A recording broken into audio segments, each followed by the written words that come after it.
এই ভিডিওতে Honda CR-V সবচেয়ে হাই গ্রেডের একটা গাড়ি নিয়ে এসেছি, লেদার প্যাকেজ। এটা হচ্ছে 2015 model, new shape, projection light রয়েছে গাড়িতে এবং বডি কিট রয়েছে। এই গাড়ির সাথে কিন্তু ফগ লাইট ইনস্টল করা রয়েছে বাবা ভাই। টায়ারগুলো দেখেন, 4টা ম্যাক্সিসের টায়ার একদম নতুন ইনস্টল করা। সিট পাওয়ার রয়েছে, leather seat cover, push start এবং রয়েছে সানরুফের ব্যবহার। খুবই চমৎকার একটা গাড়ি, অনেক লাক্সারিয়াস এইচইউভি, ডুয়েল এসির অপশন, পিছনের সিটে হ্যান্ডরেস্ট রয়েছে এবং যেহেতু লেদার প্যাকেজ, এই গাড়ির সাথে লেদার সিট কভার একদম মানে বিল্ট ইন রয়েছে। গাড়িটার ভিতরের ভিউটা দেখিয়ে দেই, অনেক স্পেস রয়েছে বাবু ভাই এবং অনেক ফ্রেশ সিট, সিলিংয়েরও ব্যবহার রয়েছে। 2015 মডেল, এটা 16তে রেজিস্ট্রেশন, তেলের গাড়ি।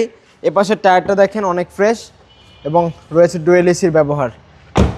এই পাশে আপনার সিট পাওয়ারের ব্যবহারটা দেখিয়ে দেই এবং ইকো সিস্টেম মোড রয়েছে, অনেক ভালো ফিটিংস এবং এটা মাইলেজ কিন্তু অনেক ভালো দেবে। পার লিটারে আপনার মাইলেজটা অনেক বেশি পাওয়া যাবে 1 লিটার তেলে। সো এই গাড়িটা দেখতে পারেন। এই গাড়িটির আস্কিং প্রাইস হচ্ছে মাত্র 32,50,000 টাকা। কথা বলার অবশ্যই সুযোগ রয়েছে। সেক্ষেত্রে একটু কষ্ট করে আমাদের Zubair cars, 257 Tejgaon industrial area, Nabisco biscuit ফ্যাক্টরির পিছনে আসতে হবে। আসসালামু আলাইকুম। ওয়ালাইকুম আসসালাম।